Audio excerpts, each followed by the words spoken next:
Welcome to the Deep Dive. We are here to take the biggest, most complicated stacks of research, from leaked documents and legal findings to deep academic analysis, and distill them into essential, usable knowledge for you. Today's deep dive is, well, it's monumental. We are attempting to draw a really comprehensive map of the system of power, wealth, and control that has characterized Vladimir Putin's nearly 25 years at the top of Russia's leadership. We are not just interested in, isolated events. We're looking for the underlying architecture. Our sources for this are just vast. I mean, they range from the earliest allegations of corruption during that post-Soviet period in St. Petersburg, all the way to the sophisticated offshore financial networks exposed by the Panama Papers.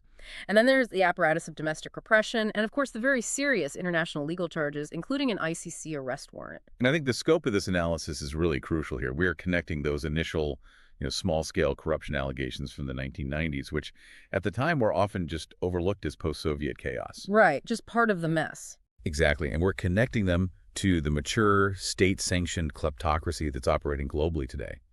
The goal is to show how corruption stopped being just a symptom of the system and actually became the foundation, the system itself. That's the mission. We're going to trace the money. We're going to expose the tools used to maintain absolute internal loyalty, from weaponized law to, well, physical elimination, and then look at the international legal consequences this structure is now facing. This is effectively an exploration of the operating manual for a modern global autocracy.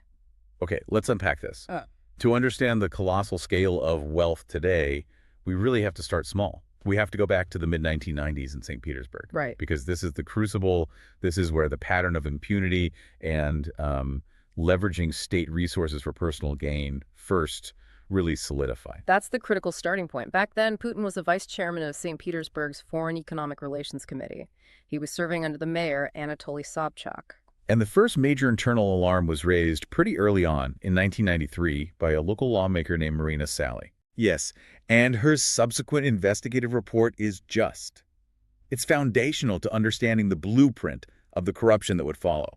The details of the Sally report are, frankly, shocking, especially when you remember the context of Russia in the early 90s, where, basic necessities were incredibly scarce. For sure. The investigation focused on a multi-million-dollar fraud scheme that was directly connected to food shortages. So people were going hungry and this was happening? Precisely. There was a government allowance, around $122 million, and it was designated for crucial food imports to alleviate these local shortages. The idea was to export raw materials in exchange for basic foodstuffs. A barter system, basically. Essentially. But the investigation found that most of the required food had never arrived. The report documented negligible penalties for any breaches, improperly prepared contracts, and it showed that many of these firms just vanished immediately after they received their payments.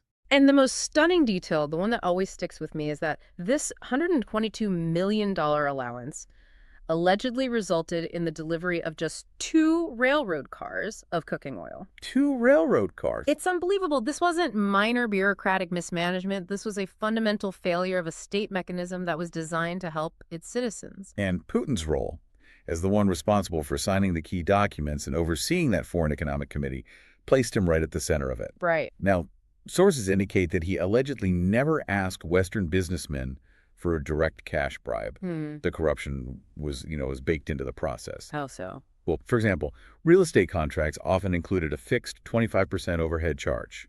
This money went into the mayor's contingency fund, a fund over which Putin exerted substantial control. It was systemic extraction, not just opportunistic bribery. So the St. Petersburg legislature sees this report, and they actually call for his firing. They did.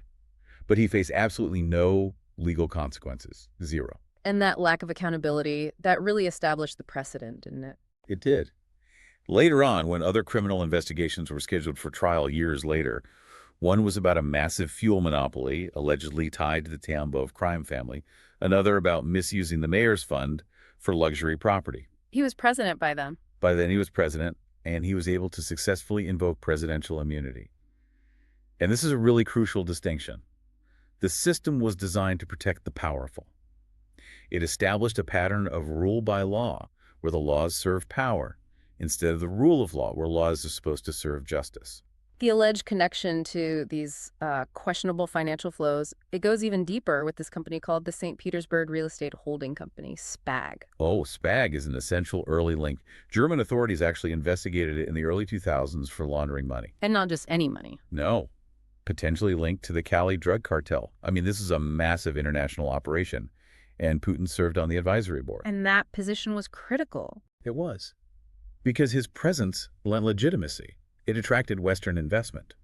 So when the German investigation eventually led to indictments, none of the Russian participants faced any charges. So again, protected. It confirmed that even in the face of serious international organized crime links, those inside Putin's orbit were completely protected. So if the 90s established this blueprint for protection and for systemic extraction, how did that blueprint scale up to become a global thing? Let's skip ahead to the massive global infrastructure revealed by that 2016 leak of files from Mossack Fonseca, the Panama Papers. This is where we see the transition from local to global and from millions to billions. The Panama Papers provided forensic detail on an incredibly intricate offshore network. And it shuttled about $2 billion between 2008 and 2013. A huge amount of money. And it all leads back to Putin's closest associates. And crucially, this network operates in a way that provides maximum plausible deniability. As you said before, Putin's name is not on the documents. Never. But the network is run by his inner circle. The Rotenberg brothers, Gennady Timchenko, and especially the cellist Sergei Roldugin. Who is a close friend and godfather to one of Putin's daughters. Right. Roldugin is the crucial proxy here. He was the beneficial owner of these key offshore entities, even though he's a professional musician with no visible business background that would be commensurate with running a multi-billion-dollar operation. That doesn't add up. Not at all. He was also a shareholder in Bank Rosia, which the U.S. government later sanctioned, alleging it was the personal banker for senior Russian officials. So the centerpiece of this whole operation was this offshore entity, Sandalwood Continental. Tell us about the mechanism of suspicion here, because it wasn't typical profit-making, was it? No, it was sophisticated financial engineering, and it was designed to look like legitimate business. Sandalwood was the recipient of huge, highly unusual, and unsecured credit lines. How much are we talking about? In total, roughly $800 million. And they came primarily from the state-controlled Russian Commercial Bank, or RCB, in Cyprus, which was itself backed by Moscow's VTB. Okay, so just to get this straight, we have state banks essentially funding unsecured loans to an offshore shell company that's run by the president's best friend. That's it in a nutshell. And the analysis by the ICIJ showed that these loans had no standard repayment schedule. They required no security. They often relied solely on a promise to just return the massive principal amount later. Which means they're not really loans. Exactly. This structure fundamentally means the funds functioned as a non-repayable slush fund for the inner circle. The money was often transferred through Sandalwood and then used to buy shares in high-value Russian companies or assets like the palace we'll discuss later, guaranteeing wealth consolidation for the elite. And what's fascinating here is that even the highly secretive world of offshore finance, even they raised internal alarms about this. They did.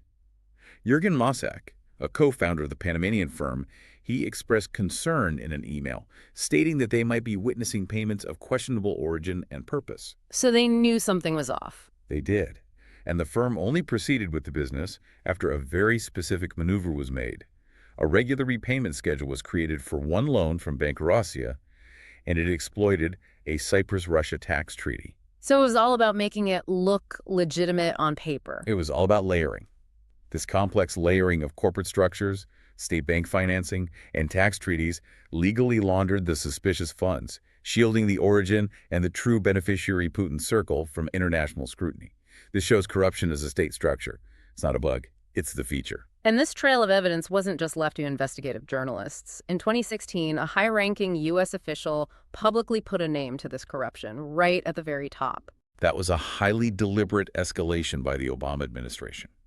Adam Subin, who was the acting U.S. Treasury Undersecretary for Terrorism and Financial Intelligence, stated in a BBC interview that the U.S. government considers Putin to be corrupt. And he explicitly accused him of amassing secret wealth. I mean, that's an extraordinary thing for an official to say. It breaks all diplomatic norms. It does. And the White House quickly backed him up, too. Right. The press secretary, Josh Earnest, later reaffirmed that Subin's comments best reflects the administration view.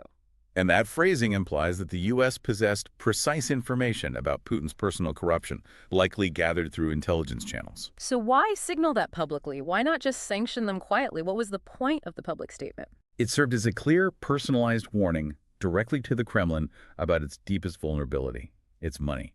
By publicly characterizing the system's leader as corrupt and hinting at this knowledge of his hidden wealth, the U.S. was signaling that future personalized sanctions against Putin himself or his deepest inner circle were a credible and imminent threat. It was a strategic political move leveraging precise financial information. So this massive financial web, it requires more than just bankers and shell companies. It requires a disciplined, loyal architecture of state control back in Moscow. Absolutely. So let's look at the academic analysis of how the regime hardened over time. It moved from something that was initially termed a managed democracy to the especially repressive autocracy we see today. The transition wasn't instantaneous. The early 2000s were often labeled managed democracy or maybe competitive authoritarianism, where elections existed, but they were strategically controlled. There was a semblance of democracy. A semblance, exactly. However, after the large-scale protests in 2011-2012, and certainly following Putin's return to the presidency in 2012, the system rapidly consolidated. It turned into what academics now term an especially repressive form of authoritarianism, and that accelerated sharply after 2021. And it's important to remember that Putin's first 2 terms, they weren't solely defined by repression, were they? He did usher in some liberal economic reforms. He did. A flat 13% income tax, reduced profits tax, that led to rapid GDP growth, and it halved poverty rates. That initial success bought him a crucial degree of popular legitimacy. Right, people's lives were getting better. That economic stability provided the necessary political cover. But beneath the surface, the underlying ideology, what people call Putinism, was solidifying. And Russian political analysts, they define this ideology as the highest stage of bandit capitalism. It's characterized by the consolidation of the nation through the cultivation of hatred toward an external or internal group, an attack on freedom of speech, and intensive state media brainwashing. And central to this ideology is the emulation of the former Soviet Union's grandeur. This promise of restoring national dignity after the perceived humiliation of the 1990s. Exactly. But the most defining feature of this architectural control is the personnel. It's the rise of the Siloviki, or the Security Services Brotherhood. This transition created what is often called the FSB state, and it's dominated by Chekists professionals drawn almost exclusively from the former KGB and its successor, the FSB. According to a former Putin advisor, Andrei Larionov, this became a really organized structure. He called it a corporation of intelligence service collaborators.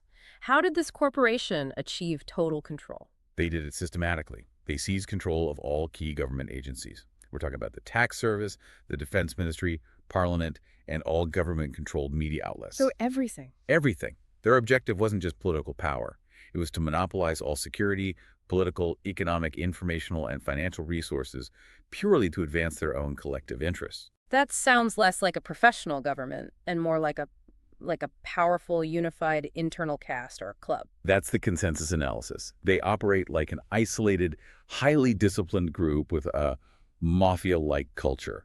They prioritize shared loyalty and a strong KGB heritage over democratic accountability or even, technical competence. And Nikolai Patrushev, a longtime associate and former FSB director, he promoted this idea of Chekists as being neo-aristocrats. Right, suggesting they are the natural ruling class, uniquely positioned to protect Russia from its external and internal enemies. So if a shared background is the qualification for power, what is the ultimate tool for ensuring absolute non-wavering loyalty within this elite caste? That brings us to the weaponization of espionage tactics known as Kompromat. Kompromat, compromising material. It's a legacy tool. It dates all the way back to Stalin's secret police, and its primary function isn't necessarily to publicly shame someone immediately. No, it's more subtle. It's to create leverage, what some analysts call the golden handcuffs. How does that leverage work psychologically? What does it do to a person? It creates a permanent state of dependency and fear. The theory is straightforward. If I, the authority, know a dirty secret about you, a financial crime, a serious indiscretion, an abuse of power, and you know that I know, you will always be loyal to me. always. Your career, your wealth, and potentially your life are held in my hand. It turns loyalty into an existential imperative. The most famous sort of foundational example of this technique, the one that facilitated Putin's own rise to power, involves that sex tape featuring the top prosecutor Yuri Skirtov in 1999. That was a pivotal moment in Russian political history. Skirtov was aggressively probing Yeltsin's inner circle for corruption, and Putin, who was then the head of the FSB, allegedly orchestrated the release of this tape. So by effectively destroying a prominent rival of the Yeltsin regime, Putin demonstrated his utility and his loyalty to the outgoing president. And that positioned him for the role of prime minister and ultimately president. It was a masterclass in using secrets to eliminate opposition and to secure power. And this isn't just a historical tactic. We see it used consistently today to maintain discipline. Absolutely. Every single time a major financial scandal or a recording like the one that targeted the former Prime Minister Mikhail Kasyanov in 2016, which forced him out of the opposition leadership, is released, it serves a secondary, terrifying function. It's an internal warning signal. It's a signal to every Sylvik and every oligarch in the inner circle. No matter how powerful or wealthy you are, we know your secrets. And we can destroy you instantly if your loyalty ever wavers. It's the oil that lubricates the machine of absolute control. When the system perceives an external threat like genuine public protest, the gloves come off, and that repressive apparatus activates with legal force. Right. This takes us into the accelerating crackdown that followed Putin's return to the presidency in 2012. The 2011-2012 mass protests in Moscow, they genuinely frightened the Kremlin leadership. And that prompted an immediate legal reaction designed to crush any future dissent. And the first targets were public gatherings. Immediately. Fines for unsanctioned protests were raised to crippling levels. We're talking up to 300,000 rubles for individuals and 1 million rubles for organizers. This financially penalized participation. It made dissent a massive personal risk. But the most sweeping, and I would say effective, and insidious piece of legislation was the Foreign Agent Law, which was introduced in 2012. This law weaponized history. It deliberately reintroduced the politically charged Soviet-era term foreign agent, which was deeply associated with espionage and betrayal, and it applied it to civil society organizations. So initially it required NGOs that received foreign funding and were engaged in these vaguely defined political activities to register as foreign agents. And they had to use this humiliating label on all of their publications. And the regulatory burden itself, I mean, that was crushing, even for organizations that didn't just stop operating right away. Oh, the compliance mechanism was the real chokehold. Organizations faced mandatory, constant, financially draining audits. They had to submit endless paperwork detailing their foreign connections and their expenditures. If they failed, the penalties were immense, or they could simply be forced to close. And it just kept getting broader? It did. By 2022, the law was dramatically expanded to include anyone simply deemed under foreign influence or receiving any type of foreign support, no matter how minor. This essentially made almost any form of intellectual or political dissent potentially illegal. And beyond controlling civil society, the system moved aggressively to control information itself, particularly the internet. The federal media agency, Roskomnadzor, it became a central pillar of censorship.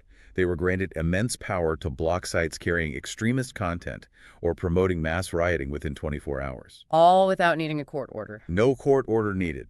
This power was exercised immediately, shutting down sites belonging to opposition media and activists, including Alexei Navalny's blog, on the grounds that they were encouraging illegal activities. And they extended that control beyond traditional media. They started directly targeting individual online voices. Correct.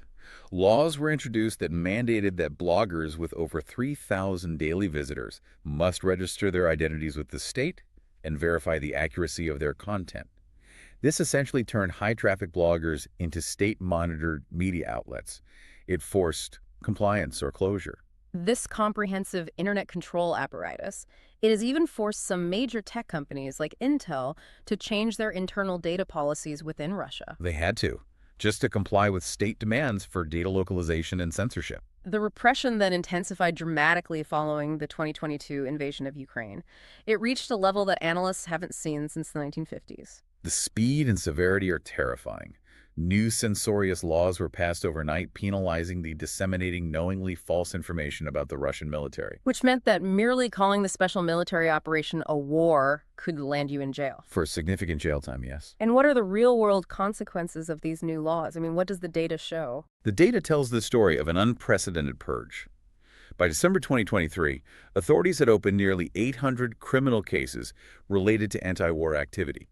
And that's alongside thousands of administrative cases carrying massive fines or short-term jail sentences. It created a climate of immediate, pervasive fear. It did.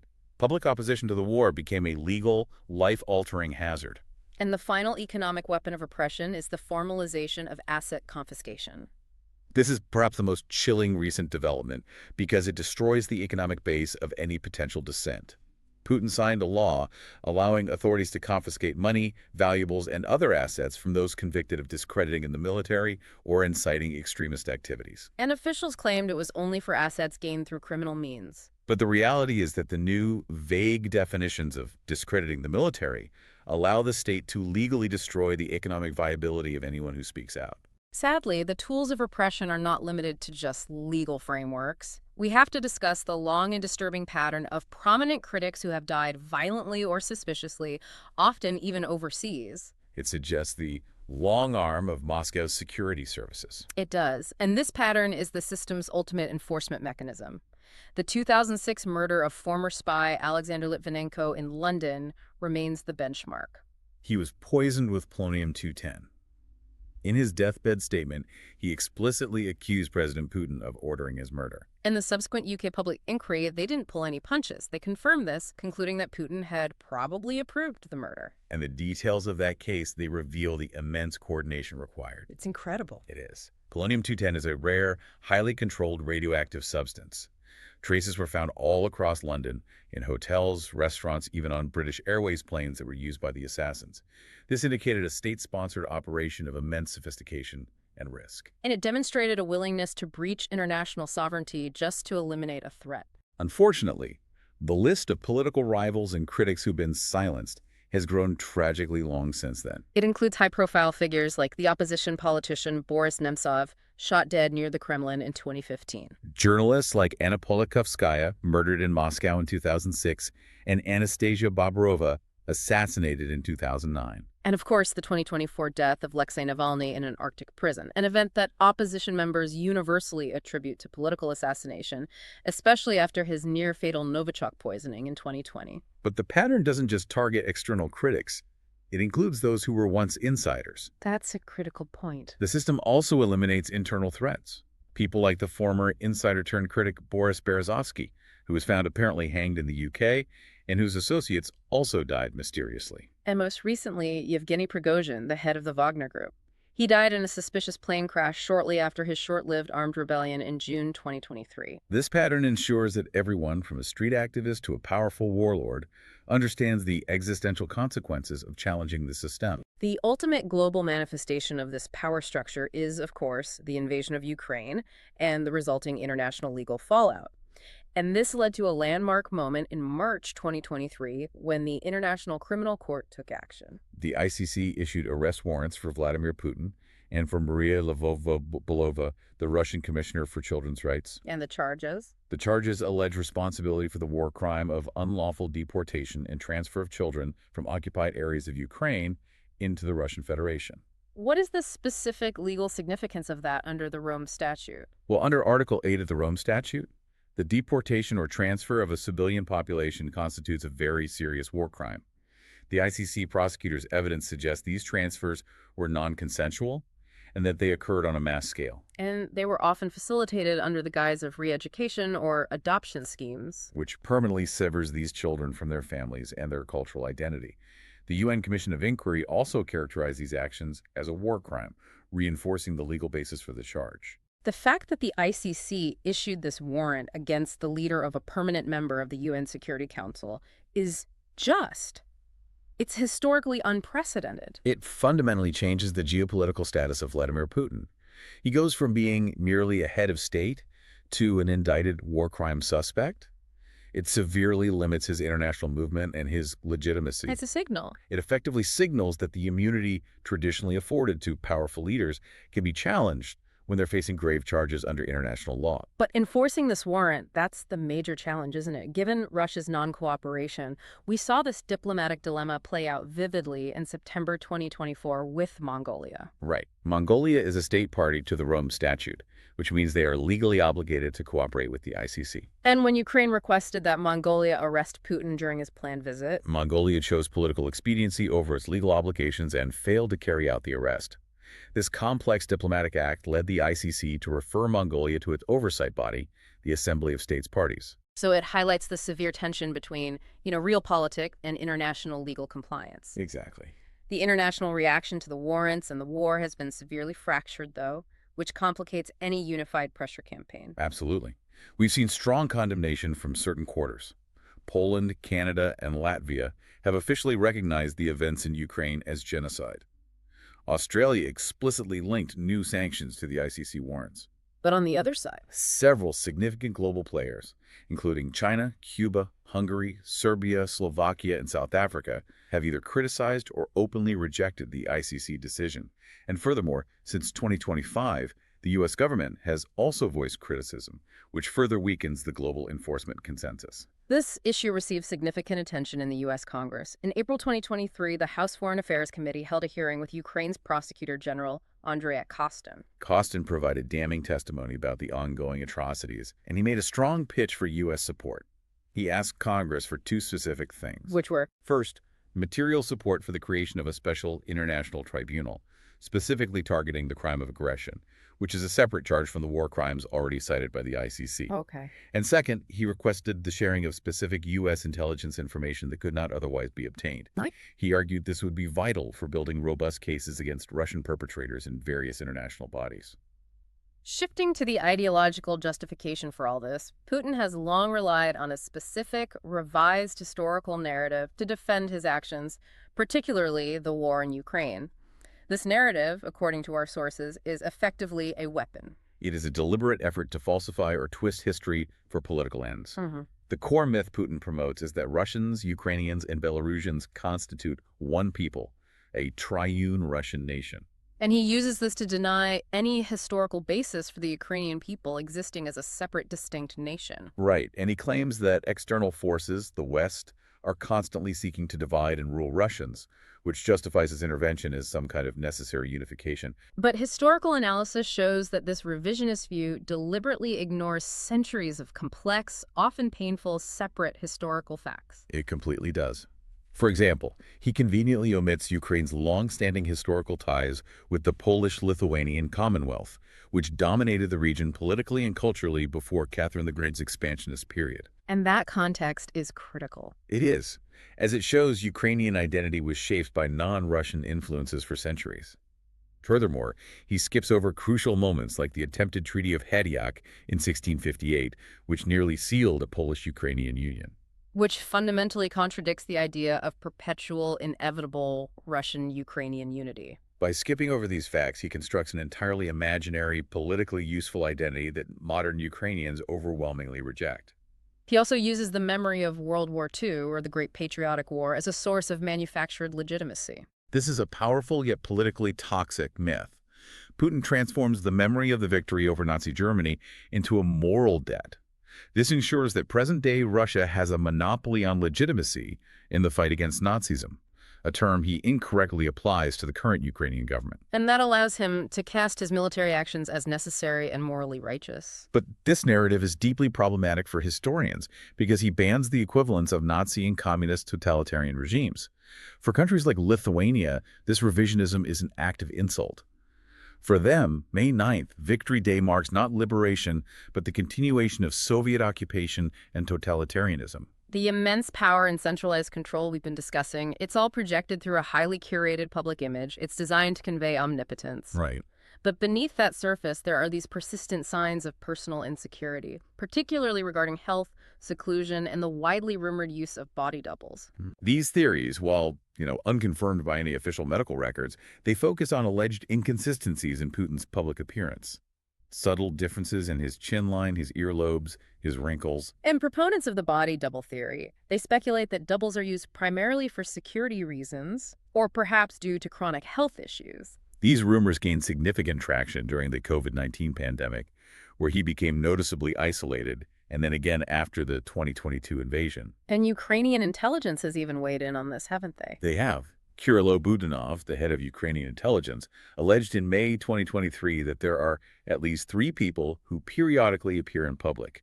He's suggesting a comprehensive system of doubles. And then there's his increased seclusion. Yes, including his reported preference for traveling in an armored train over flying since the prelude to the 2022 invasion. This has fueled Western analysts' speculation about his mental state and his increasing paranoia. While the image is meant to be one of, the austere servant of the state, the reality of the hidden luxury is a core source of vulnerability, and it's been starkly exposed by corruption investigations. Yes, and the most famous example is the massive $1 billion estate known as Putin's Palace. This Italianate-style mansion near the Black Sea, it's the ultimate symbol of the kleptocracy. It was allegedly built on government land for Putin's private use. Alexei Navalny's Anti-Corruption Foundation, the FBK, published a detailed video investigation claiming the estate is 39 times the size of Monaco. And it details 3 helipads, an ice rink, and a private road that was funded by the state. And the FBK investigation didn't just point out the extravagance. It meticulously detailed the elaborate corruption scheme used to finance it. So what was the funding mechanism? It was a complex layering.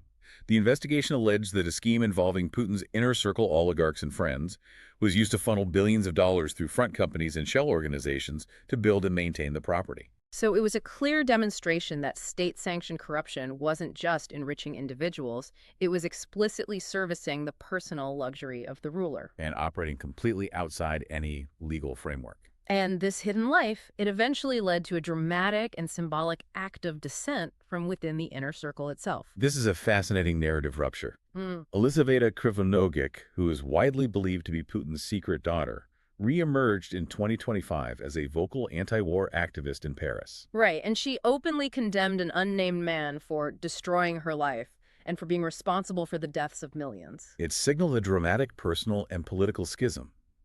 This internal fracturing where someone born into the system publicly rejects its architect provides a powerful symbolic counterpoint to the regime's carefully manufactured image of unified power. Finally, let's connect this domestic corruption model to foreign policy. Because the system doesn't just steal money for private luxury.